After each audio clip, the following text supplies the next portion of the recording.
life, I'm brand new. I have been remade. Brand new life, brand new life, I'm brand new. I have been remade. My name is Brian Gangwish, and I was raised in Gibbon, Nebraska. I was raised in a Christian home, and I've always went to church my whole life. I was kind of a rebel growing up. I always wanted to do things my own way.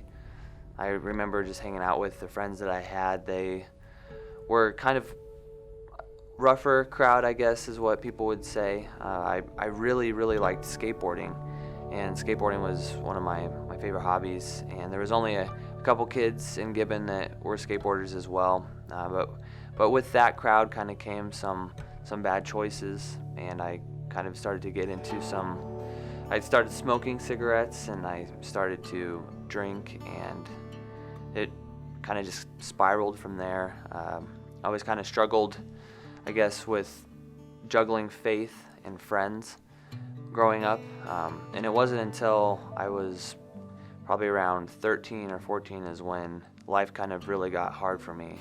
Around that time is when my parents decided to get a divorce.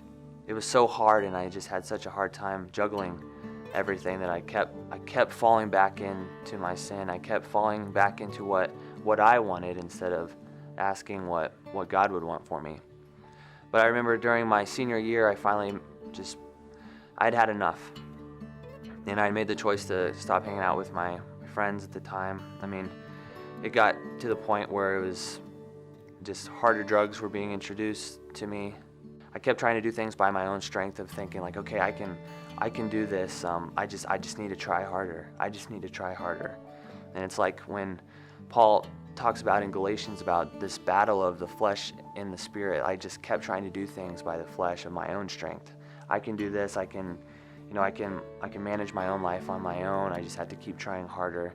But I wasn't really walking by the Spirit. Came to a point one night where I had some friends over, and I had ended up smoking weed with them, and my life was still spiraling out of control. And I remember kicking them out, and I just went into my room, and I just remember weeping and just crying out to God and saying, God, like, I've got myself into this mess. I don't know how I got here. I don't want to be here. And I remember praying, God, if you get me out of this circumstance, if you get me out of this situation, I will live for you forever and ever, and I won't look back. And I remember I was high at the time, and then as soon as I prayed that prayer, it was gone. And I remember just like being sober and going to bed that night. I went to bed early, and the next morning I woke up early, and I'd had a text from my mom, and she had found an apartment here in Kearney, and she was moving back from Texas at the time, and she had mentioned to me that she had an extra room, and that was completely out of the blue. And I knew that this was an answer to prayer. I knew that God was chasing after me, and he was opening a door for me.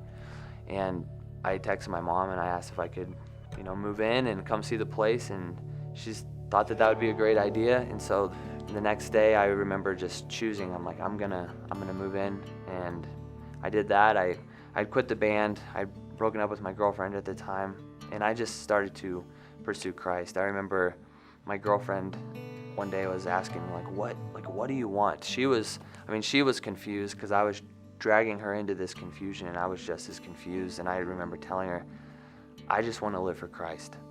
And then I remember asking her what she wanted, and she said she just wanted to live her life. And I knew that in that situation, in that moment, that I needed to make a choice. It was either I could live my life for myself, or I could live my life for Christ. And I decided I'm going to live for Christ, and I'm not going to look back. And since then, I haven't looked back, because living for Christ it's the most fulfilling thing that someone can do. There's no greater joy, and there's nothing that compares to it. And so since that day, every single day I have to choose to follow Jesus, because we're bound in our sinfulness. Our flesh still wants to cling to what we have died to, and so every day I have to choose to to live for Christ, to choose Him, to seek after Him, and to not go back to the old lifestyle. And Paul says if we've died to sin, then how can we still live in it? And I still struggle. I'm still sinful, but God's grace is so much greater. And yeah, every single day I just try to choose Christ and not looking back. There was a time back in my prime when I was the guy who was always getting high. I was the life of the party, always sipping on Bacardis. The drinks were overflowing, but I died and started floating. I was lifeless, fought from being righteous. And then a friend said, try this, I think that you would like it. He introduced me to Romans 6, that you can't die to sin and live in it. Thought that I had drowned, but Jesus came and pulled me out, yeah.